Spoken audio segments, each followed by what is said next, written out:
성경 말씀 보겠습니다. 성가대 조명 꺼도 되고요. 이브리서 7장 11절에서 25절까지입니다. 이브리서 7장 11절에서 25절 교독하겠습니다. 레위 계통의 제사 직분으로 말미암아 온전함을 얻을 수 있었으면 백성이 그 아래에서 율법을 받았으니 어찌하여 아론의 반차를 따르지 않고 멜기세덱의 반차를 따르는 다른 한 제사장을 세울 필요가 있느냐? 제사 직분이 바꾸어졌은즉 율법도 반드시 바꾸어지리니 이것은 한 사람도 제단 일을 받들지 않는 다른 지파에 속한 자를 가리켜 말한 것이라. 우리 주께서는 유다로부터 나신 것이 분명하도다. 이 지파에는 모세가 제사장들에 관하여 말한 것이 하나도 없고 멜기세덱과 같은 별다른 한 제사장이 일어난 것을 보니 더욱 분명하도다. 그는 육신에 속한 한 계명의 법을 따르지 아니하고 오직 불멸의 생명의 능력을 따라 되었으니 증언하기를 네가 영원히 멜기세덱의 반차를 따르는 제사장이라 하였도다. 전에 있던 계명은 연약하고 무익함으로 패하고 율법은 아무것도 온전하게 못할지라. 이에 더 좋은 소망이 생기니 이것으로 우리가 하나님께 가까이 가느니라. 또 예수께서 제사장이 되신 것은 맹세 없이 된 것이 아니니 그들은 맹세 없이 제사장이 되었으되 오직 예수는 자기에게 말씀하신 이로 말미암아 맹세로 되신 것이라. 주께서 맹세하시고 뉘우치지 아니하시리니 네가 영원히 제사장이라 하셨도다. 이와 같이 예수는 더 좋은 언약의 보증이 되셨느니라. 제사장 된 그들의 수요가 많은 것은 죽음으로 말미암아 항상 잊지 못함이로되 예수는 영원히 계심으로 그 제사장 직분도 갈리지 아니하느니라.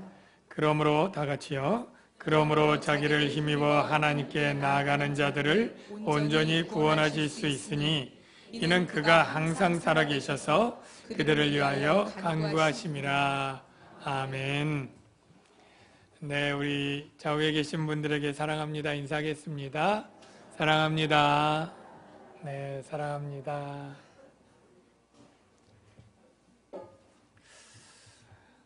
네, 오늘도 히브리서 기자는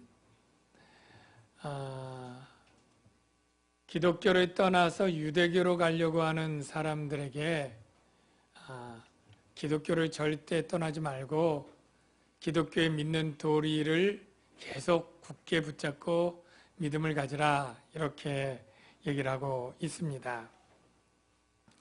그 이유는 무엇일까요? 여러분 지금 이렇게 예배당에 예배드리러 다 나오셨죠? 왜 예배드리러 나오셨나요? 네. 당연히 주일이니까 또 그리스도이니까 예배드려야 되는 거죠. 그러면 여러분들은 왜 그리스도인 계속 되고 계시고 왜 신앙생활 계속 하시는가요? 네. 우리가 너무나 당연하고 기본적인 질문인데 그렇게 물으면 뭐지? 이러시는 분들이 없잖아. 있을 수 있어요. 왜냐하면 우리가 늘 습관에 따라서 어려서부터 이렇게 들여왔기 때문에 타성에 젖어서 언젠간 배웠고 언젠간 이해했지만 늘 새롭게 되새기지 않으면 어느 날 갑자기 내가 왜 이렇게 주일마다 교회에 가서 예배를 드리고 내가 왜 이렇게 힘들게 신앙생활 하고 있지? 도대체 무엇을 위해서? 네, 대부분 알고 계시겠지만 확실히 해두겠습니다. 구원을 위해서 여러분들이 나오는 줄로 믿습니다. 구원이 없다면 우리가 이 자리에 있을 필요도 없고 하나님을 섬길 필요도 없죠. 바로 구원 때문에 우리가 예수를 믿고 그리스도인의 삶을 살아가고 있는 것입니다. 여러분, 구원이 무엇인지 또 그렇게 나가면 계속 어렵기 때문에 복잡해지고 오늘 본문 설명을 하기에 부족하기 때문에 할 수 없지만 한마디로 말하면 죄에 빠진 우리는 영벌을 당할 수밖에 없습니다. 하나님의 심판대 앞에서 정죄당하고 불못에 영원한 죽음, 영벌을 당할 수밖에 없습니다. 그래서 우리는 구원자가 너무나 필요합니다. 믿습니까? 이 세상에 수많은 종교들이 있고 신들이 있고 구원을 얘기합니다. 그러나 하나도 우리의 죄 문제를 해결해서 구원해 줄 수 있는 신도 종교도 없습니다. 어떤 종교가 우리의 죄 문제를 위해서 신이 인간이 되었고 우리의 죄를 완전히 속죄함으로 하나님 앞에 구원을 이룰 수 있도록 한 신이 어디 있고 한 종교가 어디 있습니까? 오직 우리 하나님과 우리 예수님이 우리 인간의 죄를 해결하기 위해 이 땅에 오셨고 죄 문제를 완전히 해결함으로 말미암아 죄로 받을 형벌에서 면제시켜 주시고 구원을 주신 줄로 믿습니다. 이 믿음 때문에 이것이 너무나 귀하고 너무나 우선되고 가장 중요하기 때문에 죽음을 앞둔 우리들은 바로 예수님을 구주로 믿으며 이렇게 신앙생활을 하고 있는 줄로 믿습니다. 여러분, 이 세상에 많은 종교가 거짓되고 또 그릇되었지만 가장 구원과 비슷한 종교가 있다면 바로 유대교입니다. 유대교는 그릇되진 않았어요. 그런데 그릇되진 않았지만 연약하고 무익합니다. 이게 오늘 본문의 이야기예요. 오늘 본문에 유대교였다가 기독교인이 된 많은 사람들이 신앙의 박해와 여러 가지 회의를 가지고 유대교로 돌아갈 때 그들이 가진 그러한 주장이 이것이었지 않습니까? 기독교를 믿어봤지만 기독교는 박해만 당하고 어렵고 유대교는 공식적으로 인정을 받아서 편할 뿐 아니라 유대교에는 대제사장이 있고 그 대제사장이 우리를 위하여 1년에 한 번 속죄 제사를 드려주고 우리는 죄사함을 받을 수 있어. 그러니까 기독교보다 대제사장이 있는 유대교가 훨씬 나아. 그래서 유대교로 돌아가야 돼. 이러한 생각과 주장이 있었다고 했지 않습니까? 그럴 때 히브리서 기자는 기독교에 더 위대하고 더 훌륭한 대제사장이 계신데 그분이 바로 하나님의 아들 예수 그리스도고 그분이 우리에게 대제사장으로 오셨다라고 얘기를 했었습니다.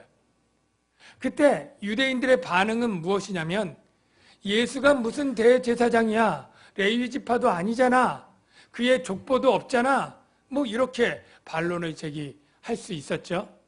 그래서 히브리서 기자는 예수님은 레위 계통의 지파를 따른 제사장이 아니고 멜기세덱이 레위 지파가 아니었지만 하나님의 임명을 받고 제사장이 된 것처럼 예수님도 레위 지파 아니고 유다 지파지만 멜기세덱처럼 바로 하나님의 임명과 맹세를 받고 제사장이 된 것이다 라는 얘기를 지난주에 했었습니다.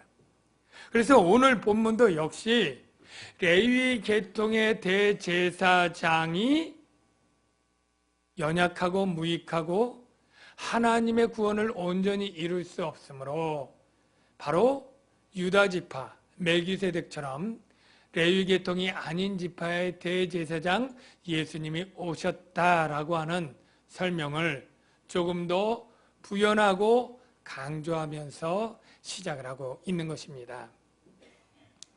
그래서 오늘 11절을 좀 같이 보시면 레위 계통의 제사 직분으로 말미암아 온전함을 얻을 수 있었으면 백성이 그 아래에서 율법을 받았으니 어찌하여 아론의 반차를 따르지 않고 멜기세덱의 반차를 따르는 다른 한 제사장을 세울 필요가 있느냐.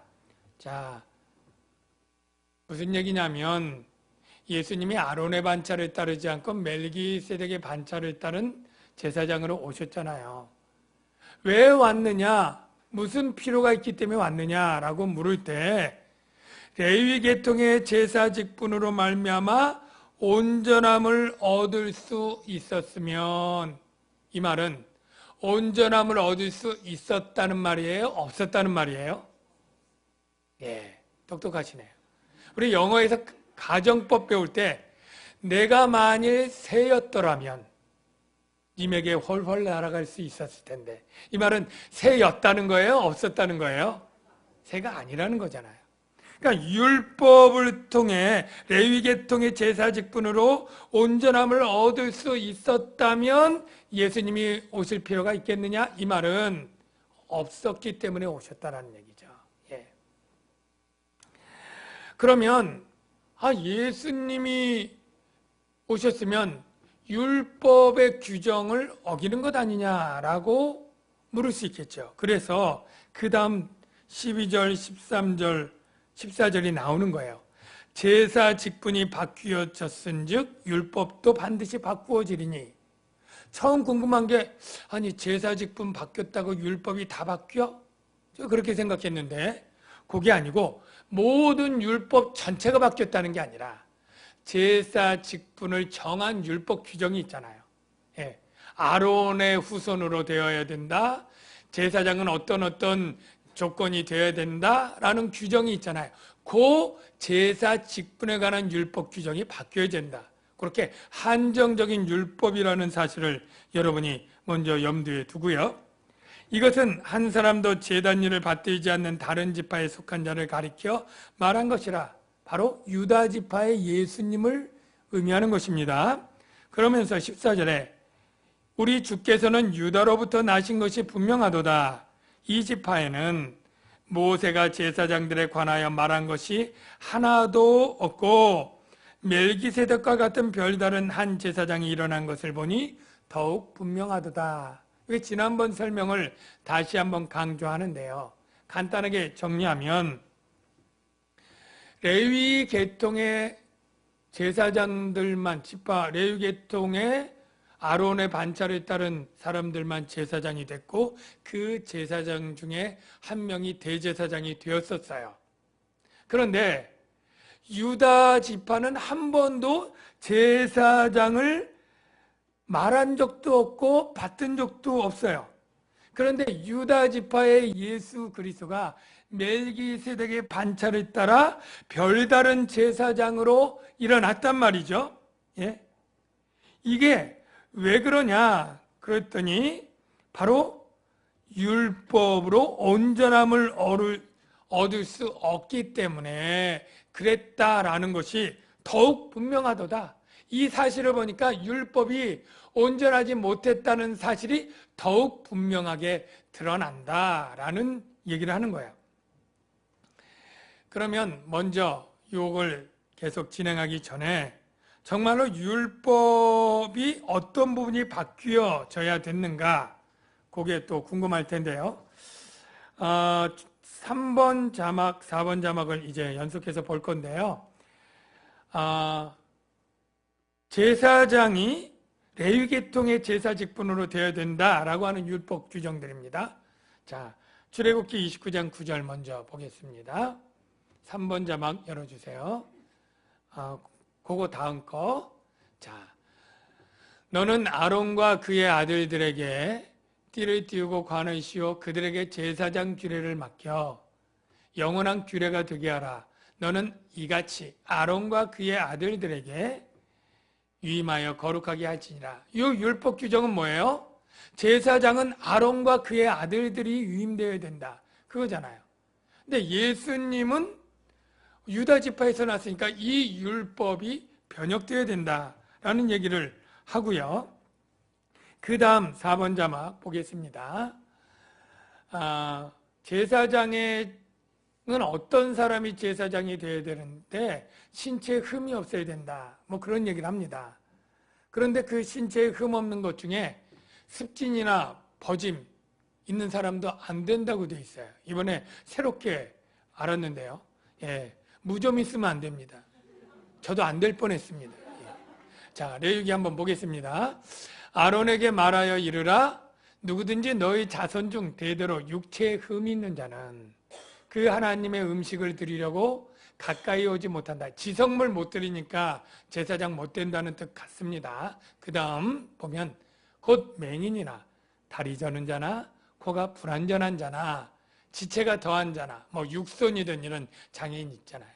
발 부러진 자나 손 부러진 자나 등 굽은 자나 습진이나 버짐이 있는 자나 고환 상한 자나 제사장 아론의 자손 중에 흠이 있는 자는 나와 여호와께 화제를 드리지 못할지니 휘장 안에 들어가지 못할 것이요 성소 안에 못 들어가죠. 휘장 안에 못 들어간다.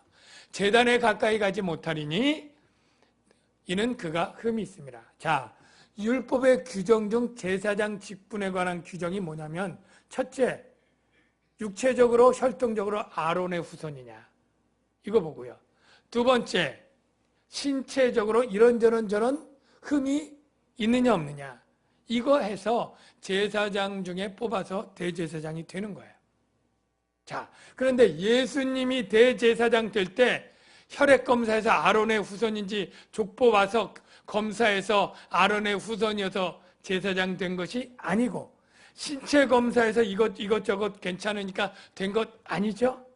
바로 그 얘기를 이렇게 얘기를 하는 거예요. 16절에 그는 육신에 속한 한 계명의 법을 따르지 아니하고 육신에 속한 한 계명이 바로 율법이고 이런 조항들이에요.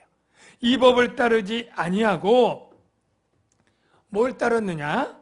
오직 불멸의 생명의 능력을 따라 되었으니 불멸의 생명의 능력은 바로 예수님이 신성을 가진 하나님이신 것을 말합니다. 영원토록 살 불멸의 생명의 하나님이기 때문에 그를 제사장이 되면서 제사장 될 때 17절 율법 규정에 합당해서 된 게 아니고 증언하기를 이 증언은 누구의 증언이냐면 다윗의 증언입니다. 다윗의 어떤 증언이요? 시편 110편 4절에 있는 말씀. 자, 내가 영원히 멜기세덱의 반차를 따르는 제사장이라 하였도다. 이게 시편 110편 4절인데요. 여러분 시편 110편 4절 다윗이 썼으면 바로 이 시대보다 1000년 전 사람이거든요. 1000년 전에 1000년 후의 일을 예언한 내용이에요. 시편 110편이. 그러면 다윗은 왕일 뿐 아니라 선지자입니다. 왜? 성령의 감동으로 1000년 후에 일어날 일을 예언해서. 그래서 다윗은 왕이면서 선지자 일을 감당했는데 그가 예언할 때 그 시편 110편의 내용이 뭐냐면 여호와 하나님, 성부 하나님과 성자 예수님 주께서 내 주께 말씀하시기를 이렇게 시작해요. 여기 앞에 주는 여호와 하나님, 뒤에 주가 예수님이에요. 그걸 감동으로 예언했는데 첫 번째 1절에는 네가 이제 원수를 내 발등상 되기까지 내 우편 앉으라. 유명한 말씀이죠. 그 예언이 1절에 있고 4절에 너는 멜기세덱의 반차를 따라 영원히 제사장이라. 이 예언을 다윗이 성령의 감동으로 한 거예요. 이걸 히브리서 기자가 바로 인용하면서 예수가 어떻게 제사장이 됐느냐? 율법 규정에 따라서 레위 지파를 따르고 흠이 없는 신체 검사를 따라 된 것이 아니고 예수님은 레위 지파 아닌 멜기세덱처럼 유다 지파지만 바로 멜기세덱처럼 별다른 제사장으로 되었고 어떤 방식으로요? 율법 규정이 아닌 하나님이 맹세하고 임명했다는 거예요. 하나님이. 그래서 20절에 보면 예수께서 제사장이 되신 것은 맹세 없이 된 것이 아니니 그들은 맹세 없이 제사장이 되었으되 유대인들은 맹세 없이 되었어요. 오직 예수는 자기에게 말씀하신 이로 말미암아 자기에게 말씀하신 이가 여호와 하나님이에요. 하나님으로 말미암아 맹세로 되신 것이라 주께서 맹세하시고 하나님 말하는 거예요. 뉘우치지 아니하시리니 내가 영원히 제사장이라 하셨도다. 예수님이 영원히 제사장이에요. 영원히. 왜? 죽지 않는 불멸의 뿐이기 때문에. 그래서 결론적으로 말하면 18절, 19절인데요. 전에 있던 계명은 연약하고 무익함으로 패하고. 자, 전에 있던 계명이 뭘까요? 율법이죠. 율법은 연약하고 무익함으로 패했다. 여러분, 제가 아까 얘기했지만 세상의 모든 종교가 구원을 이룰 수 있는 길이 없고 세상의 모든 신들은 구원자가 아니고 그들의 가르침은 거짓되고 헛됩니다. 오직 구원에 있어서 바른 것은 유대교의 율법이었습니다.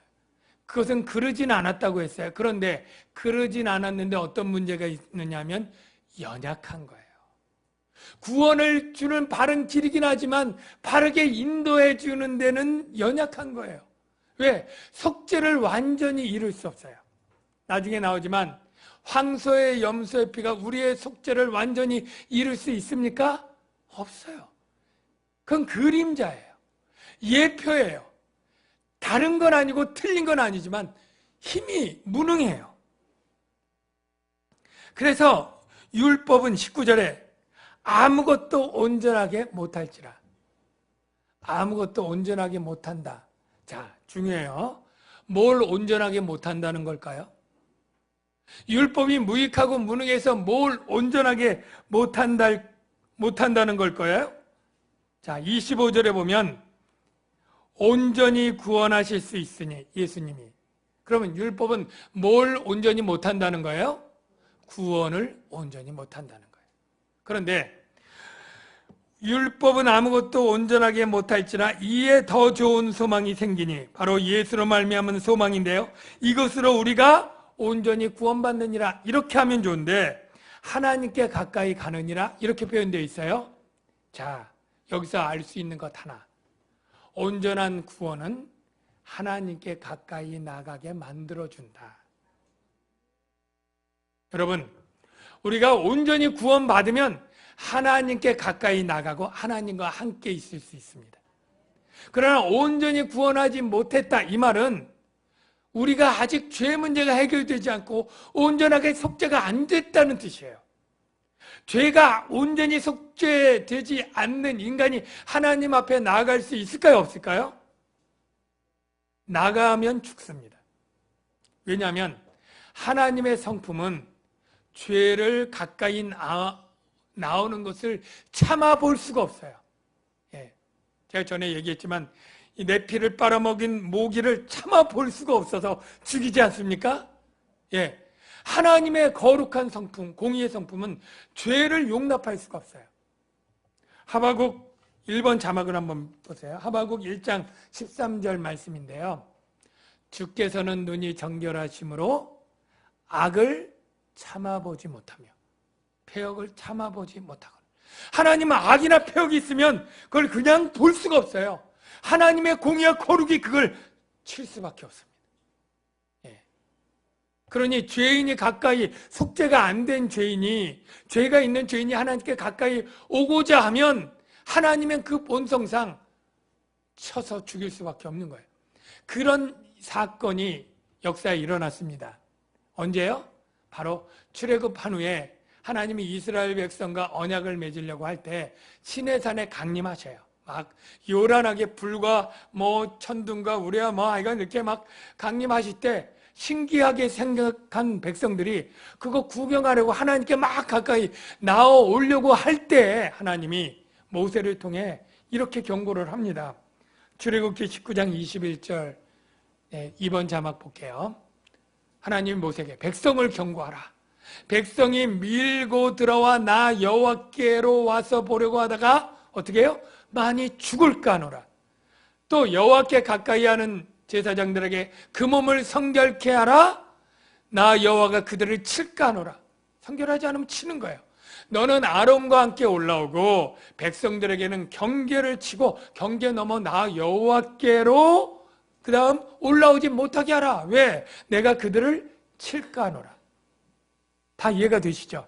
죄가 있는 죄인은 하나님께 가까이 나아가지 못합니다. 그래서 여러분, 하나님과 아담이 죄 없을 때는 에덴 동산에 함께 있었잖아요. 함께 거하면서 산책도 하고 대화도 하고. 그러다 죄를 짓고 나서 어떻게 해요? 쫓겨나죠. 그리고 불칼과 그룹들로 지켜지게 하지 않습니까? 여러분, 이렇게 하나님께 가까이 가지 못하는 게 죄인이에요. 그런데 어떻게 해요?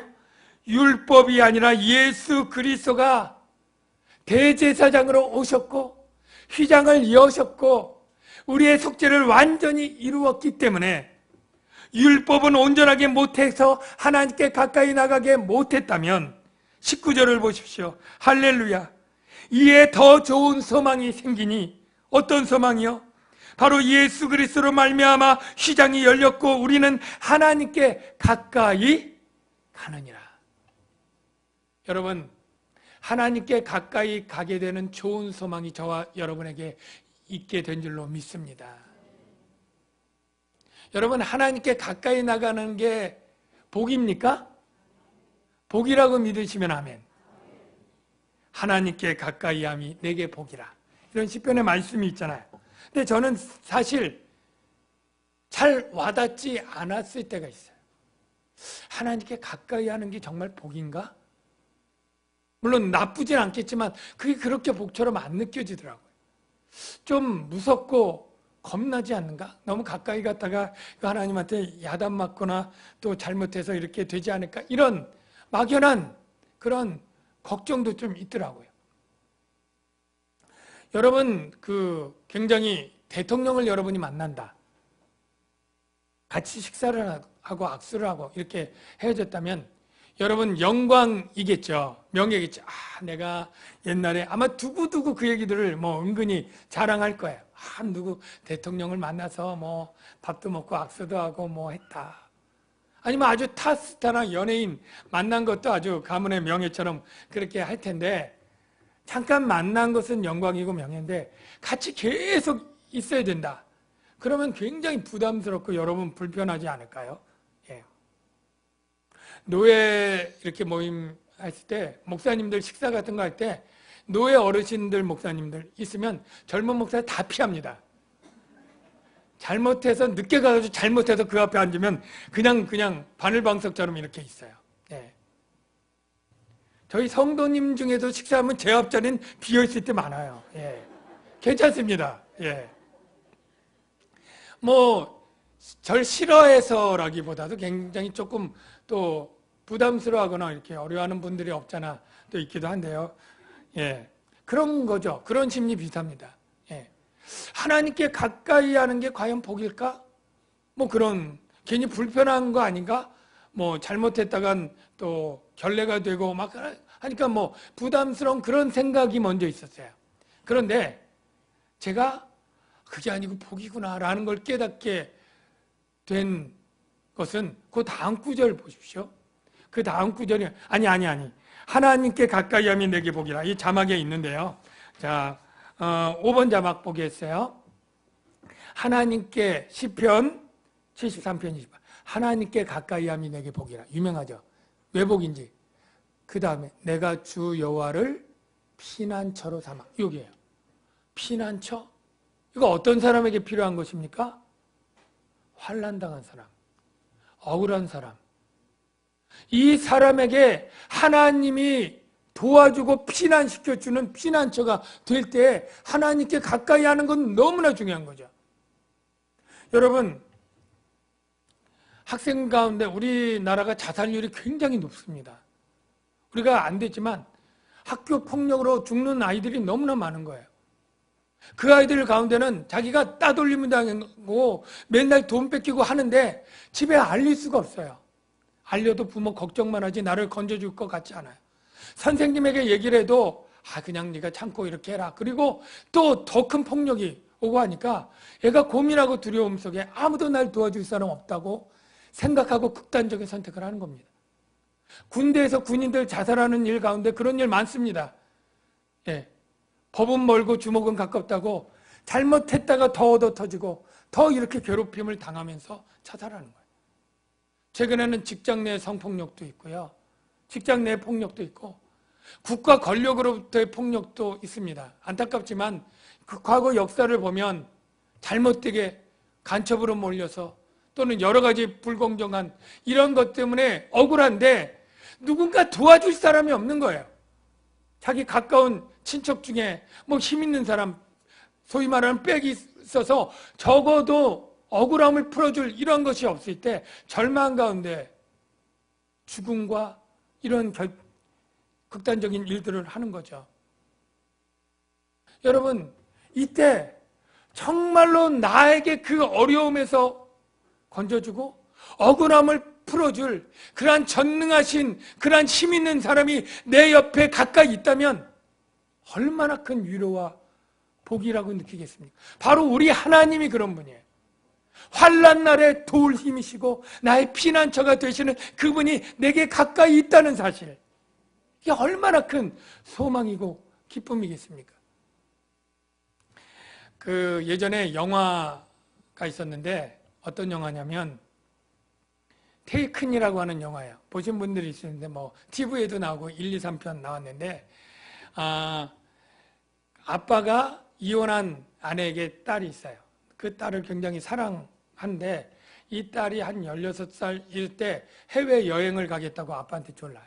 아빠가 위험하니까 만류하는데 계속 울면서 조르니까 하여간 보내줍니다.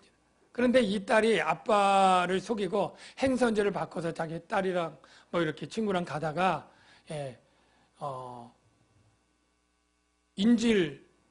납치를 당합니다. 어떤 그 나쁜 단체한테. 그래서 매춘과 마약과 이런 것에 막 이렇게 하는 것을 알았어요. 이 아빠가 영화니까 그렇지만 전직 특수요원입니다.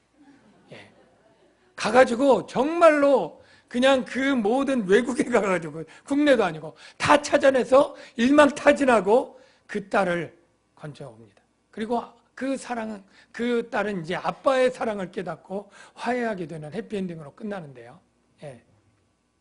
근데 아빠라면 그런 것이 충분히 이해가 돼요. 딸을 사랑하니까. 그런데 우리는 다 전직 특수요원이 아니잖아요. 마음은 원이로되 연약하고 무익한 거예요. 마음은 원이지만 해줄 수가 없는 거예요. 우리는 어떤 아빠도. 바로 율법과 같은 거예요. 율법이 우리를 속죄해서 하나님 앞에 가까이 나가게 하고 화목해 해주고 싶지만 율법은 예표요 그림자일 뿐이에요. 그러니까 무익하고 여기 있는 대로 연약해서 온전한 구원을 이룰 수가 없어요. 그래서 예수님이 오셔서 온전한 구원을 이루시고 하나님께 가까이 나가게 해서 완전한 구원을 이루시는 것입니다.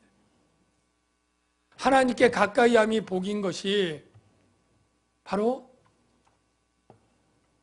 요한계시록의 영생과 복의 상태가 하나님과 가까이 있는 걸로 나타나 있어요.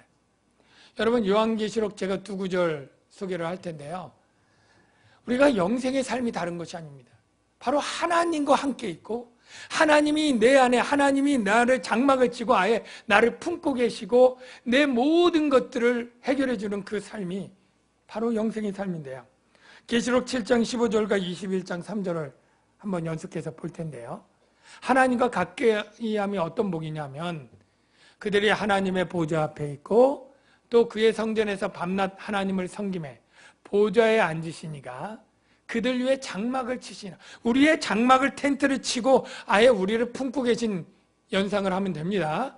그들이 어떻게 해요? 다시는 줄이지 아니하며 목마르지 아니하며 해나 아무 뜨거운 기운에 상하지 아니하며. 여기 3가지 하나예요. 뭘 안 하냐면 줄이지 않고 목마르지 않고 상하지 않고. 우리의 삶이, 이 세상의 삶은 바로 이런 삶이에요. 목마르고 줄이고 상하는 삶, 그리고 결국 죽는 삶, 수고와 슬픔과 눈물을 흘리는 삶. 그런데 이 3가지가 없고 그 다음에 말씀이 뭡니까? 이는 보좌 가운데 계신 어린 양이 그들의 목자가 되사 생명수샘으로 인도하시고 하나님께서 그들의 눈에서 모든 눈물을 씻어주실 것입니다. 어찌 복되지 않은 삶이라고 할 수 있겠어요? 계시록 21장 3절 비슷한 내용이지만 볼게요. 하나님의 장막이 사람과 함께 있음에 하나님이 그들과 함께 계시리니. 하나님과 함께 있는 게 바로 구원이에요. 구원의 완성된 삶이에요. 하나님은 그들의 하나님이 되고 하나님은 친히 그들과 함께 계셔서 모든 눈물을 그 눈에서 닦아주시니. 4가지가 없습니다. 다시는 사망이 없고 애통하는 거 없고 곡하는 거 없고 아픈 것이 있지 아니리. 이 말을 뒤집어 보면 이 세상은 뭐예요? 사망도 있고 아픔도 있고 애통도 있고 곡하는 것이 있는 인생입니다. 목마르고 줄이고 상하는 것이 있는 인생이에요. 하나님 없을 땐 우리가 그것을 혼자 짊어져야 돼요. 그런데 하나님께서 예수를 통해 대제사장이 되셔서 완전한 속죄를 이루시고 우리를 가까이 하심으로 이 모든 복을 주셨다는 것 여러분 믿으시기를 바랍니다. 구약의 유대교의 제사장보다 나은 것은 유대교의 제사장은 늙고 병들고 죽습니다. 그래서 23절에 보면 제사장 된 그들의 수요가 많은 것은 죽음으로 말미암아 항상 있지 못함이로되 제사장이 만 30세에서 50세까지 딱 20년밖에 못하잖아요. 뭐 50세에 죽기 때문은 아닙니다. 그러나 그 대제사장이 혹 치매라도 걸리고 나중에 늙어서 기억력이 잊어버려 어제 속죄일이었네? 이러면 안 되잖아요. 뭐 하다가 이거 빼먹었네? 기억력 잊어버려가지고 분향을 다른 향으로 드리고 뭐 이러면 전체 이스라엘의 1년 동안 속죄할 그 기회를 날려버리잖아요. 그러니까 가장 건강하고 활력이 있었을 때 30에서 50세까지만 하고 그 다음에 다시 바뀌고 이렇게 되는 게 뭐예요? 늙고 병들고 노쇠하고 죽으니까요. 그러나 우리 주님 예수님은 어떤 분이에요? 자, 24절 영원히 계심으로 그 제사장 직분이 갈리지 아니하니라. 영원히 살아계시는 분이에요. 늙는 것이 없어요. 병드는 것이 없습니다. 죽지 않습니다. 25절 뒷부분에 이는 그가 항상 살아계셔서 그들을 위하여 간구하심이라. 속죄를 이루신 그것을 근거로 하나님 우편에서 계속 마귀의 참소로 정죄하려고 하는 그들을 자기의 백성들을 변호하고 내가 저를 위해 죽었습니다. 죄값을 내가 대신 치렀습니다. 자신의 속죄 사역으로 변호하고 간구해서 그들을 구원시켜서 어떠시는 분이에요? 25절 자기를 힘입어 하나님께 나아오는 자들을 온전히 구원하실 수 있으니. 할렐루야. 우리가 왜 예수님을 믿습니까? 왜 이 자리에서 예배를 드립니까? 바로 예수님이 온전한 구원자이기 때문인 줄로 믿습니다. 온전한 구원, 하나님께 가까이 나아가는 것이 온전한 구원의 상태인데요. 미국의 어떤 목사님이 프랑스에 가서 2년 동안 사역을 했었어요. 아주 유명한 목사님인데요. 필라델피아의 도널드 반 하우스 목사님인데 프랑스에 가서 산골 알프스에 있다 보니까 적적해서 그런지 그 옆에 성당이 있었고 신부랑 이제 친구가 됐어요. 그래서 식사도 하고 하는데 어느 날 그 신부가 이렇게 목사님에게 말하더라는 거예요. 왜 개신교인들은 성자들의 의지에서 기도하지 않습니까?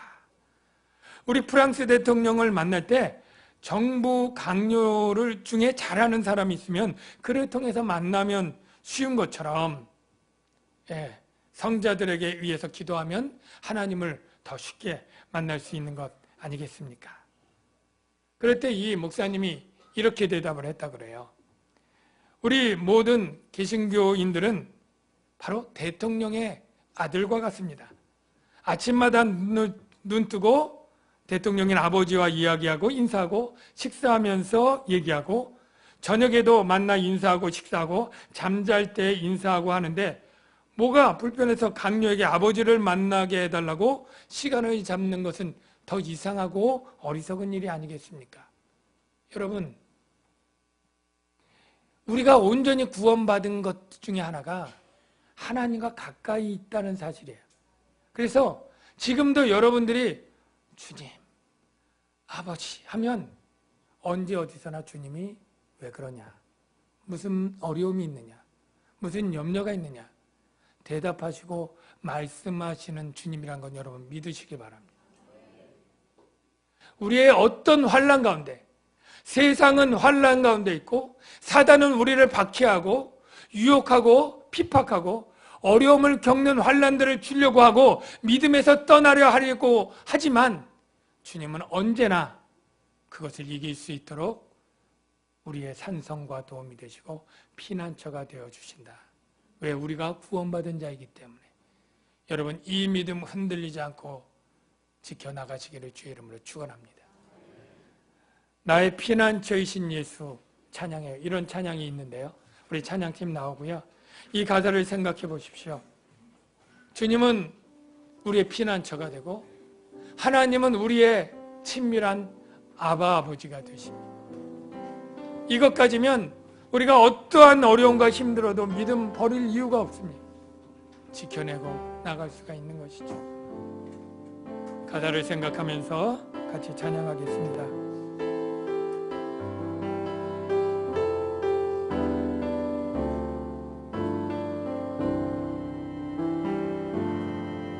나의 피난처 예수 의지해요. 나의 피난처 예수 의지해요. 나의 가는 길에 거센 바람 몰아쳐와도 나의 피난처 예수 의지해요. 나는 영원히 주님 사랑해요. 나는 영원히 주님 사랑해요. 세상 어떤 것도 나의 사랑 끊을 수 없네. 나는 영원히 주님 사랑해요.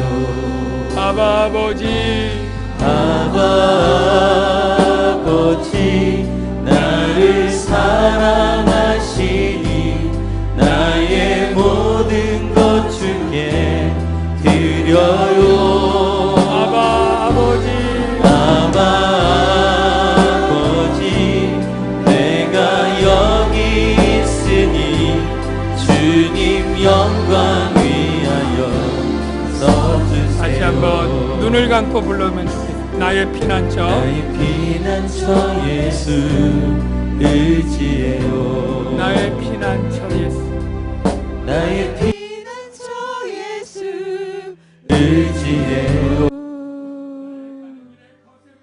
나의 가는 길에 거센 몰아쳐 몰아쳐와도 나의 피난처 예수, 나의 피난처 예수 의지해요. 나는 영원히 주님 사랑해요.